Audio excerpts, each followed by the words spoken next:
All right, this is Matthew Aaron. I'm here with Phil Heath, two-time Mr. Olympia. We were just talking about Generation Iron, which is going to be in theaters September 20th. It's going to play in about 100 markets, so you should be looking for it. Is that also going to have a video-on-demand release, Phil, or no? I'm not aware of that at this point, but I'm sure the guys over at the Vlada company will be able to help you out with that. Okay, well let's talk about the film first. Generation Iron is a documentary. Give our fan base here a little bit of what it's about. Obviously, it follows the lives of bodybuilders, and but give us an idea of what we can expect when we see it. Well, you can definitely expect a lot of trash talk. You can definitely expect a lot of us being very intense about our craft. You know, being professional bodybuilders. You know, we're definitely, you know, all trying to become, you know, Mr. Olympia, and each and every one of us were, you know, featured training, going through our personal lives, you know, full all access. So then the fans could see that it's not just about the training and the eating. It's definitely about, you know, the lifestyle that we live as well, and you know, whatever hidden talent that we have, and also just how we approach the show, and you know, obviously getting it on stage in 2012, and you know, I had a really good time, you know, filming with them because it gave us a great, you know, as an athlete, it gave us a great opportunity to kind of educate people on, you know, how do we train, how do we eat, what is our mindset with going through this, you know, amazing workout schedule. And, you know, I think that they really captured it very well. Well, first of all, Mr. Olympia is at the end of the month. I believe it's, what, the 28th in Vegas? It's at the end of the month, correct? Okay, so this is coming out right before that. So you could see this in theaters, and then you can actually see the actual event if you're in the Vegas or Southern California area. And I know a lot of people that are going to it because there's a lot of aspiring bodybuilders out there. As you know, your Twitter account is huge. You have 6 figures there. Your Instagram account is huge. People obviously probably hit you up all the time because they're inspired by you and they want to be like you. What are some of the things that you tell these people, especially on social media? I definitely try to interact with people as much as possible, not just on bodybuilding, but just, you know, just trying to kind of remind them that you can still have balance with bodybuilding as your hobby or as your goal in life. But I answer a lot of questions, you know, pertaining to, you know, what supplements to take, or how much food do I eat, or what's the difference between this carb and that carb, pertaining to contest prep. And just giving my various perspectives on, you know, weightlifting and diet. But a lot of people most recently have asked, you know, the more mental side of things. You know, how do you deal with the pressure? How do you stay motivated? And I think that's where I shine the best, because I'm a very positive person. I'm probably overly optimistic. And even when things are, you know, not perfect, I'm probably more resilient to saying, look, you know, that's just part of life. You had a bad day or a bad day at this end of the world. We just figure it out and keep pressing forward, stay in the course. But I do enjoy interaction with the fans, because most of the time people can't really relate to their idols or celebrities or whatever. They can't even touch them, let alone talk to them. And I try to give them that opportunity as much as I can. That's great. Let me ask you about, we talk on this show a lot about what people did while working for their dreams.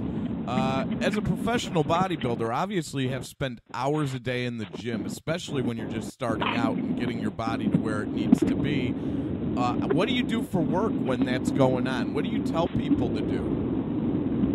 I'm sorry, you're breaking up for a second. No. Hear that last part. I was asking you, what would you do for work when you were starting out and hitting the gym? Like, how many hours a day were you hitting the gym, and what did you do for, like, financial, for money?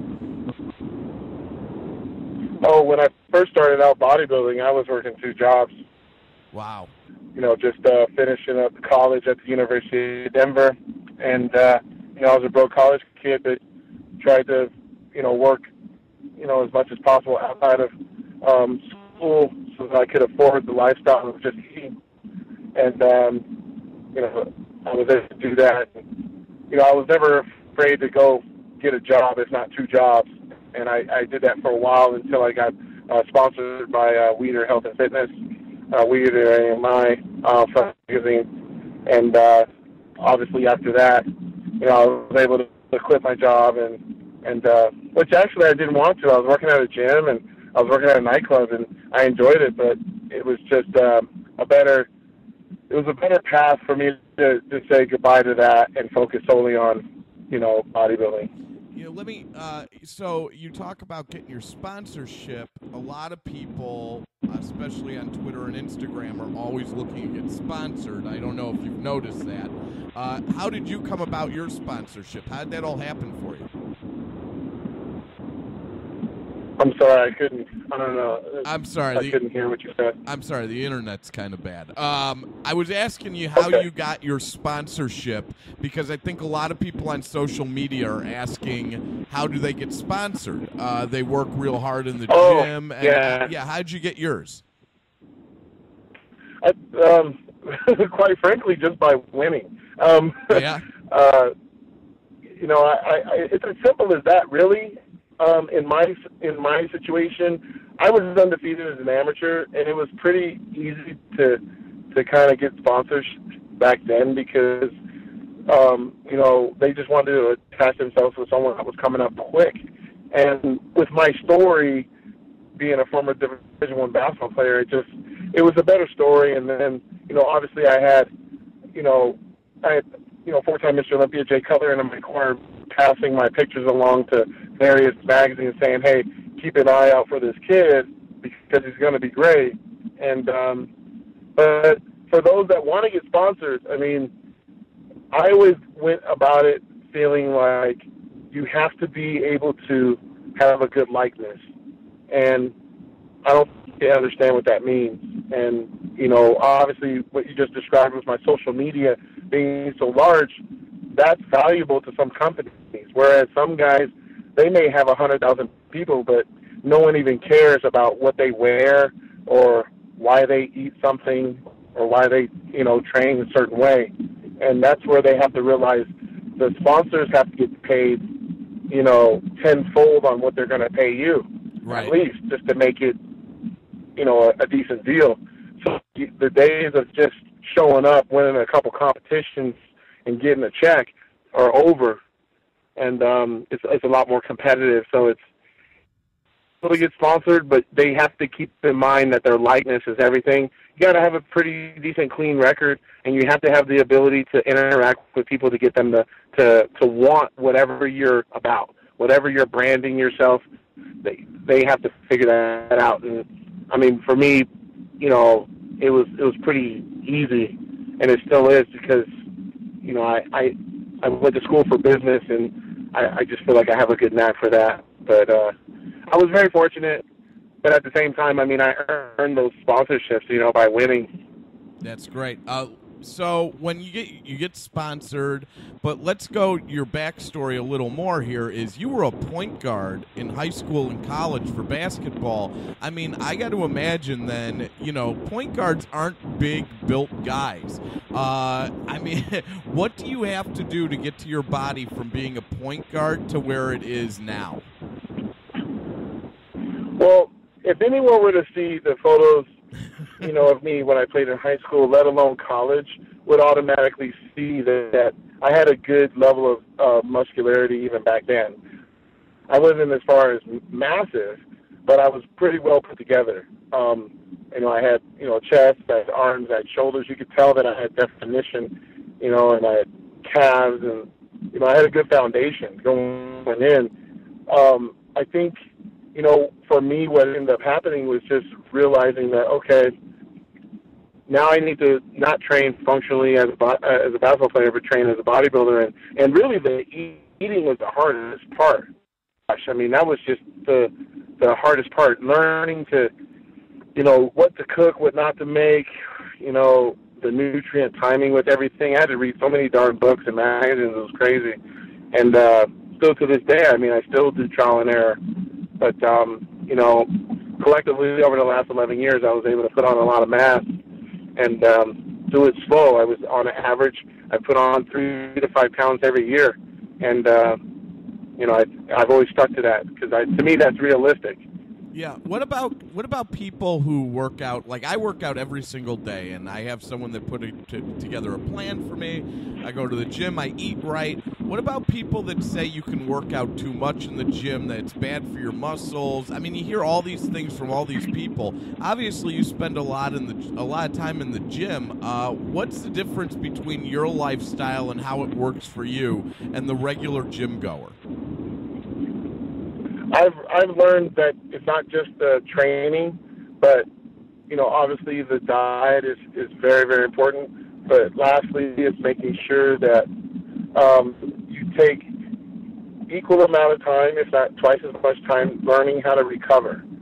And that's what people don't understand is if you can recover, then there's no doubt that you can go back to the gym that next day and kill it even harder. Yeah. And a lot of the time, guys will get exhausted because they're just not recovering enough, and that may be because they're not eating enough, and or resting enough, or both. But I've learned that, you know, I get chiropractic work done. I get it done 3 days a week. I get massage done 2 to 3 days a week. I'm doing all kind of different therapy, and I know a lot of guys aren't doing that, and it's helped my growth because, let's face it, when you're putting all this poundage on your back and your neck, you could probably compress a disc, which would in fact hit a nerve that would shoot, you know, pain down your side, or it would inhibit growth because, you know, sometimes when you actually have nerve impingement or something like that, you may not even know it. Those areas actually make the muscle fire. Now you've disrupted that due to your training practices and lack of recovery. So, you know, there's a lot that goes into it. You know, I treat my body probably just as good, if not better, than some Olympic athletes. I mean, I make sure I get full body scans of everything. I'm knowing what's going on because in order for me to be the best in the world, I have to know what's going on in this vehicle of mine for me to win the race. Yeah, and I don't think people, I want all our listeners to realize you are the best in the world. You are 2-time reigning Mr. Olympia. What sets you apart from everyone else that you've won twice in a row? I would probably say what sets me apart is my round muscle bellies, but also the conditioning of that muscle. So, you know, you'll get guys that may have a large frame and they, you know, they have a decent amount of muscle, but it may not flow, and there may not be as much balance, and from right to left, up and down, side to side, whatever. And for me, I feel like I beat them on all angles because usually a guy will say, well, I'm super ripped, and they lift their shirt up and they got abs. Well, I'll say, yeah, that's ripped, but where are the separation in your quads and your arms and your chest and your back and, you know, your glutes and hamstring tie-ins? I mean, where's that all at? And you know, they look at you like, well, I don't have it. I'm like, well, then you're not ripped then. Being ripped, I mean, you pretty much look like a super mesomorphic anatomy chart, meaning you look like the anatomy chart with a bunch of muscles with skin wrapped on it. Yeah. And that's when you see all of the detail, some muscles that you just didn't realize that existed. And you're able to pose them in a certain way where people are like, oh, that's what that is. Oh, that's what that is. And that's where I feel like I beat a lot of guys because even though I have a big bone structure, my muscles are very cartoonish but yet hard. And they're separated so you can see. And that's just been from all the years of training and focusing on etching out as much detail as possible, even if it costs me a little bit of fullness or size on the scale.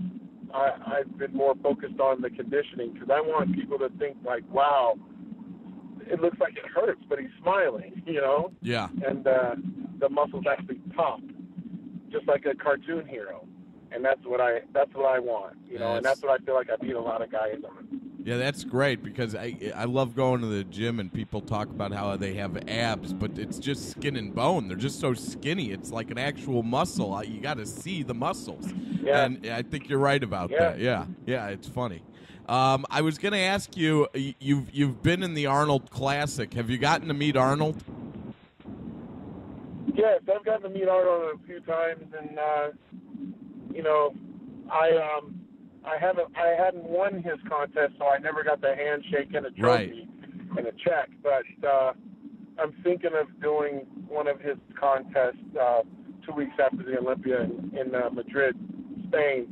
He has an Arnold Classic Europe show, and I figure, well, a lot of fans have asked me to do another Arnold Classic in Columbus, Ohio, but I don't want to do that one because it's in March.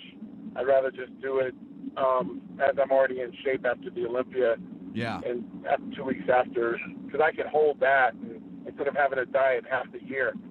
So I'll do that show, hopefully win it, and get the handshake and a check and a trophy. Maybe see if he wants to have a friendly banter of jokes. And he's always, you know, it's always good to see Arnold around because he doesn't really have to be at these shows. And he does a good job staying involved in the contest. And, I mean, let's face it, he can put his name on something and just never be a part of it again. Absolutely. But he's definitely stayed around and, you know, really kept his message, you know, strong with people saying, you know, get up and get pumped up, do something about your health and fitness goals. And, you know, I respect him a lot for that because that's what I'm about is, you know, wanting to get people excited about working out. I mean, you should be excited about getting in that gym because once you get out of there, you're going to feel refreshed. Yeah. You're going to feel energized. You're going to feel like you can conquer the world. And Arnold is a guy that has proven that by winning the Olympias and going through all that struggle and sacrifice and pain and all that stuff, he was able to accomplish any of his goals after that. That's right. That he talks about that all the time. I mean, it really started with bodybuilding. I mean, it started right there. I mean, obviously, he was wired as probably a child already, but bodybuilding is where he started, and he realized, holy crap, I can win this show 7 times? What can't I do? You know? What about the people that say their genetics are the reason that they can't go to the gym or they can never look good or they can't get in a good shape? Well, that's no different than some guy saying I'm genetically dumb or something in art or history or something. That's why I get bad grades. Like, that just sounds like you gave up. Yeah. You're making excuses. I mean, I think their expectations may be too high. Meaning every kid ain't going to be Michael Jordan. Every kid isn't going to be the president. Every kid isn't going to be a CEO. But who says you can't try? Right. I think their problem is that they just won't dare to dream, and they won't put their plan into action. So they'd rather just sit there and make excuses and say, well, he has it because he's got the genetics and stuff, and I don't. It's like, well, yeah. It's easy for you to say that now that you're out of shape and you're probably 40 pounds overweight. Yeah, you're going to look at everybody and say that they have the genetics. But if you were to just, you know, try to tackle this, because there's transformations we see online all the time. Sure. On television shows. And people make it a difference. No, mine was one, yeah. I'm sorry. I had one. I'm sorry, but I think you can. No, I did. It is proof to that, and as people can follow on my Instagram, at one time I was 230 pounds at 5'7". Now I'm 160 and in good shape. And it took like a year and like 2 months to do it. And, you know, there's no excuses. There's no excuses. I agree with you. I agree with you. Stay committed and there's almost zero reason why someone shouldn't be able to accomplish anything with, you have to think, I mean, I'm 32 years old. When I was a kid, I didn't have YouTube to teach me how to do stuff. Yeah. I didn't have, the ability to go on my phone and type in motivational quotes and get one right there and let that motivate me for the day. People can't even get on the cardio machine, but yet they have TVs in them. They have TVs in them. That's crazy. I mean, when I was a kid, you had to go for a walk or a bike ride or stuff like that. I mean, I think it's just a lot of laziness and excuses. And, I hate to sound like that, but it's the truth. And I'm trying to shoot it straight to people that, yeah, like I said, I said this in Generation 9, and I've lived by this since I was a teenager. And I always said this: if you want something you never had before, you have to be willing to do something you've never done before. Now, that may mean that you study Spanish or history 2 extra hours a day to get the A on that test. That may mean that you spend another hour, on the cardio. Yeah. That may mean that you spend another hour learning about your food choices. You just have to put the time in and the dedication, and you're going to be better than you were the previous day. It's not going to happen in a week. It ain't going to happen in a month. It may happen in a year and a half, like yourself. But It's going to happen. But They have to continue to – they have to make that first step and be honest with themselves and say, am I really giving it my best? Am I really giving it my best? Because if I am giving it my best, then my best should be good enough. My ultimate best should be good enough in anything you do in life. But I guarantee you it's not with most people. They won't be honest about it because most people won't even look in most people don't even stare themselves in the mirror after they wash their face in the morning. And what I mean by that is that they don't see who they are. Yeah. And they don't see what kind of day this is. The only time we ever do that is if we went out drinking the night before and we're like, oh, my God, you look like hell. But we don't really look ourselves in the eyes and say, you're going to go kick some butt today, man. That's right. You're going to do it. You're going to do that presentation. You're going to get that job. You're going to get that girl, or you're going to do it. And to me, it starts with positive thinking and just a plan of action. And you have to follow through with your dreams. You have to follow through.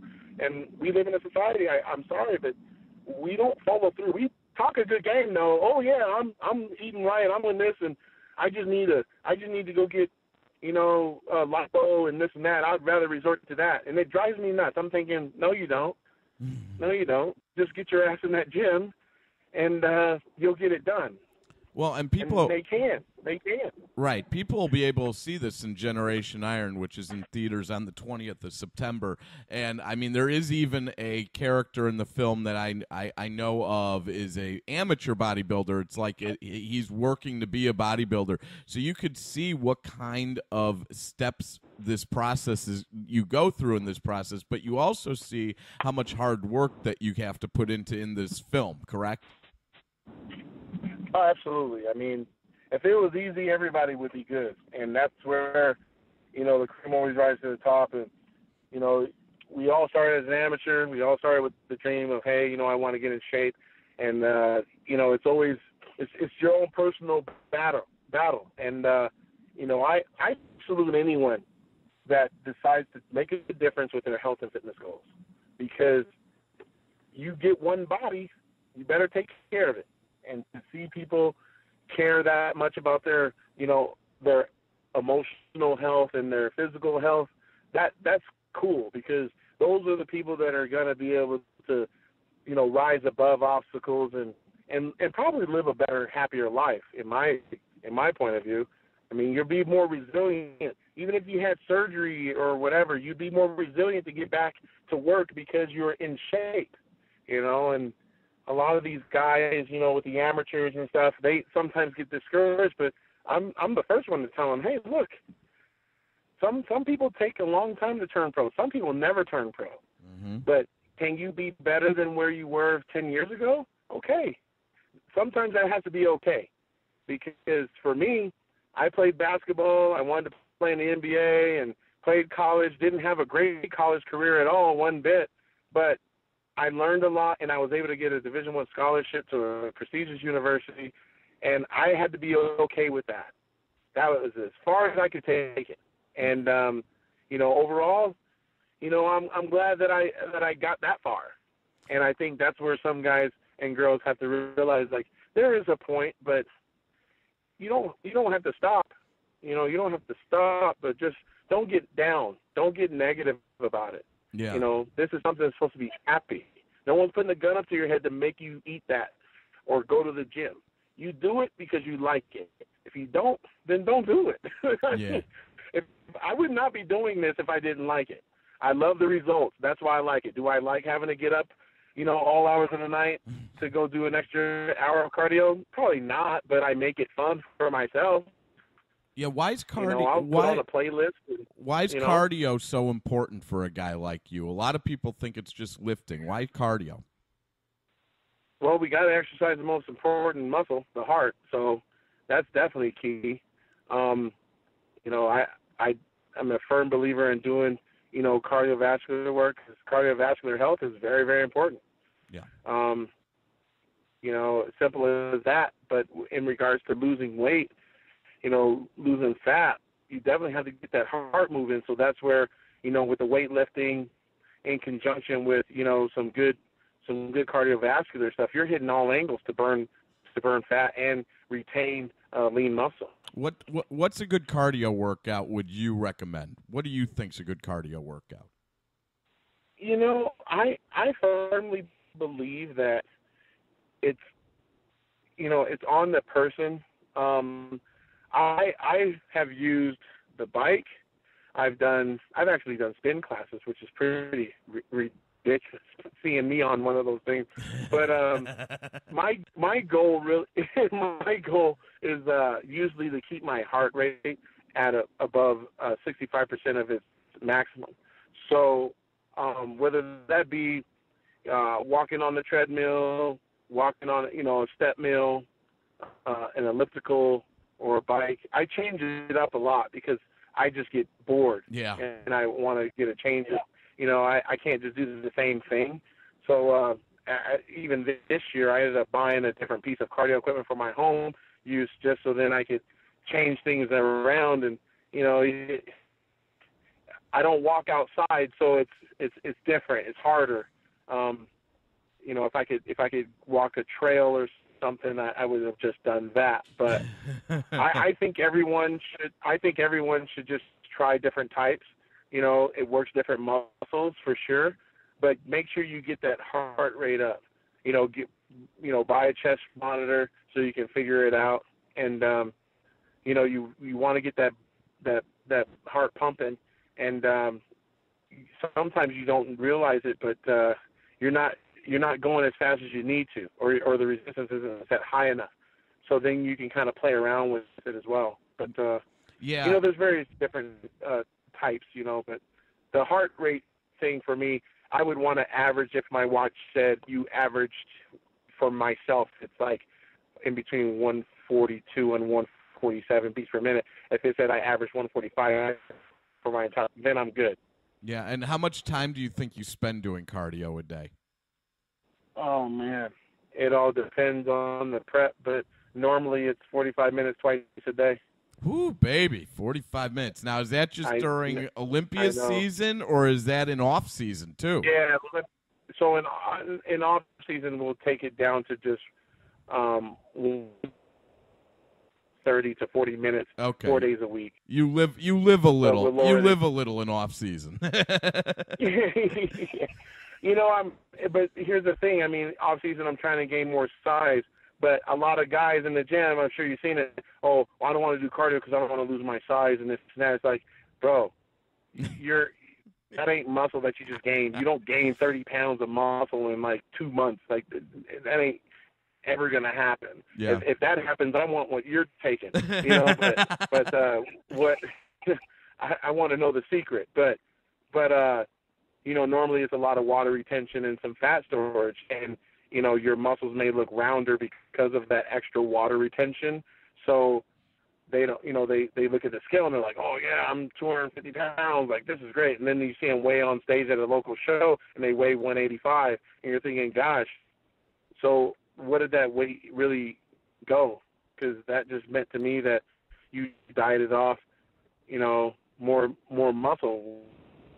Yeah. To begin with, you just had a bunch of water retention because you're eating, they're eating everything in sight, because they felt like I know this because I see a lot of guys doing it. They're more focused on the calories and they don't get it. Like if you were to just focus like how I've done, 3 to 5 pounds a year, that's it. That is it. Yeah. That's it. That's if great. you can do that every year, that's pretty darn good. Right. That's really good. It's a the same body. Yeah, think about it like this: if your body fat at 200 pounds, and then next year you're 10% body fat at 205, guess what? You probably gained 3 to 5 pounds of muscle. Yeah. And if you do the little things, you can if you do all the little things every day in 365 days, you've done one very big thing. I mean, so yeah. Absolutely. Yeah, absolutely. I agree. I wanted to give people the website. First of all, Generation Iron. You can go to www.generation-iron.com. You can see the trailer. It's also on YouTube. Your personal website's www.philipheath.com. You can follow you on Instagram at Phil Heath. You can follow you on Twitter at Phil Heath. What I was going to ask you is, because I get shit about this all the time, does anyone give you shit for posting selfies? Yeah, it's funny. I love this. Higher buzz now because I give so much crap to a couple friends of mine that post nothing but freaking selfies in the car or at the gym or in their bathroom with That's their me, brother. out. That's me. And I can't do it, man. Like I just can't do it. For me, you'll rarely see a gym photo of me on my Instagram. Yeah. If you've noticed, I don't post posing pictures on there. They may be a redistributed, picture from a magazine that I posted, but never me just saying, hey, look, this is how I look. Primarily because I don't care to fuel the fire with these debates and hype trains. Yeah. I can't care because I'm ultimately the best in the world. Why am I trying to prove it to you with another photo? Now, on the flip side, this could be motivating to some other guy. That's right. Well, in my eyes, sometimes the coverage that I do in the magazines as well, because some of these guys don't even read the magazine. So yeah, I'm right. trying to kind of do a balance of saying, well, hey guys, if you really want to, I don't see you buying a DVD, and I definitely don't see you buying a Flex magazine. So I can't just but what I will say is I try to use the social with showing that I have other interests.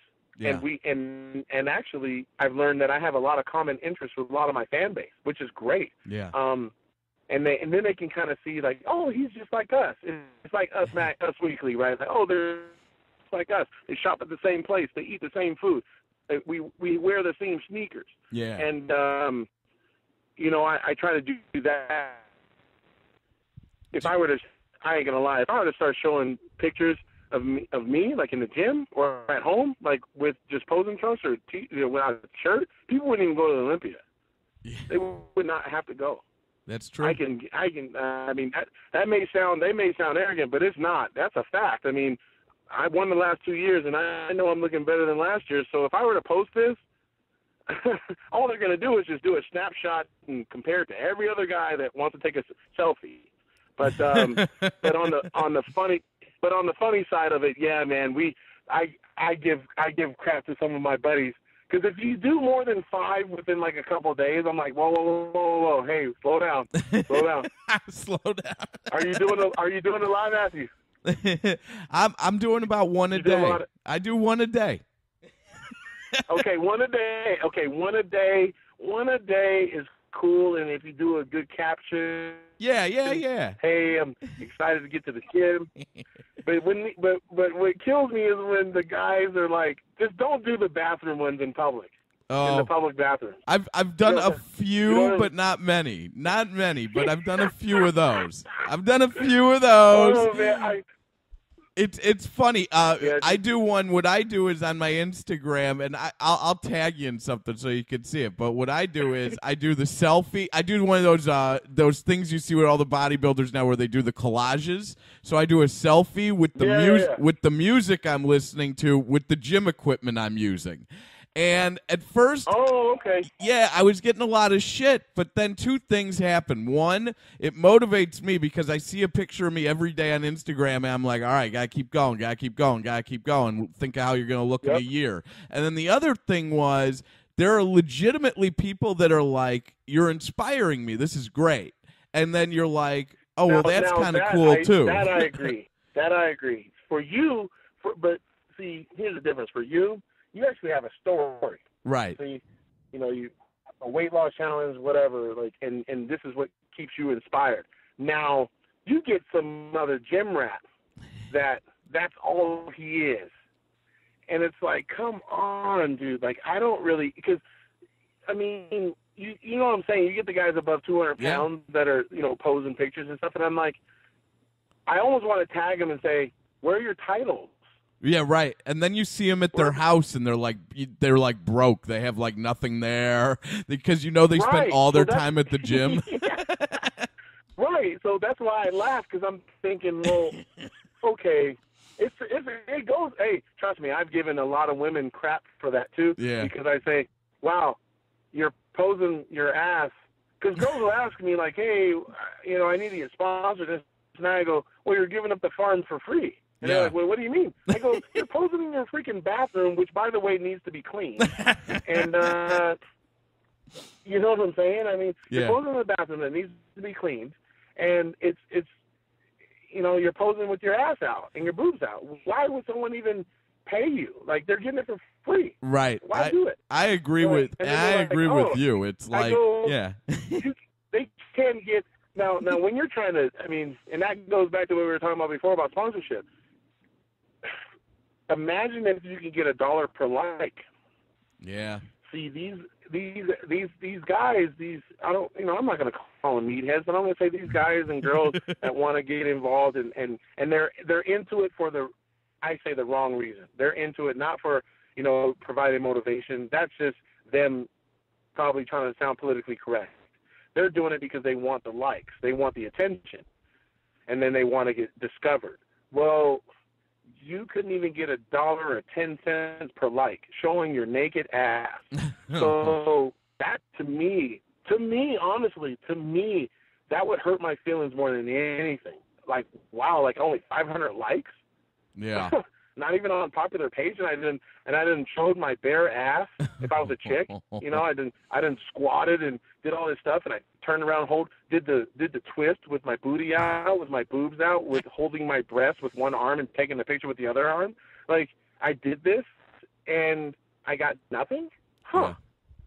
Yeah. That's crazy. Yeah, and I that's agree. Where I just, that's why I also don't post pictures, because I'm thinking, how many... The most I'll get is probably like 15,000 on something like that, maybe 20,000. But for me, I look at it as a business. Like, how could I convert that into $1 per person? Yeah. And until I can figure that out, I'm not going to post it, because it's a waste of my time. Just for me, it's a waste. It's like, well, hell, I mean, buy a ticket, dude. Like, you could. I mean, I hate to say it like that, but go to an expo. I'll flex all day, But well, but yeah, no, you're good. You're good, man. Good. You have to tag me right. so then I can follow you and stuff. I'd like that. I will. Yeah, I'd love for you to follow me on there. I wanted to ask you, though, before I let you go, and by the way, once again, Generation Iron in theaters September 20th. I'm really looking forward to it. What I was going to ask you is, what's the rest of your day look like, dude? We're like 2 weeks out from competition. I'm getting ready to eat now. And then go get some chiropractic work done, and keep eating. And then I have a training. I have to train at 2. Filming a new DVD, and continue pressing forward, man. That's great. Kicking ass in that gym. Thank you so much for doing this, brother. I'm sorry that I'm going to be out of town when you're in town because I would have loved to meet you. Thank you so much. I had a great time. Thank you so much. Thank you, and definitely tag me so that I can follow you, man. Yeah, I'm gonna tag you right now. We'll send you a tweet too because I love following your stuff, man. You're the best, and you aren't. Oh, cool. And by the way, most importantly, I mean I know you make bank off this, and I know you're the best in the business, but most importantly, you're really an inspiration, dude. No, I appreciate that. No, thank you so much, and if possible, let's do it again. Yeah, no, anytime you want. Thank you so much. This is Phil Heath, everybody. Phil Heath, Mr. Olympia. You can catch him at the Olympia event at the end of this month in Las Vegas, and Generation Iron in theaters September 20th. Thanks, Phil.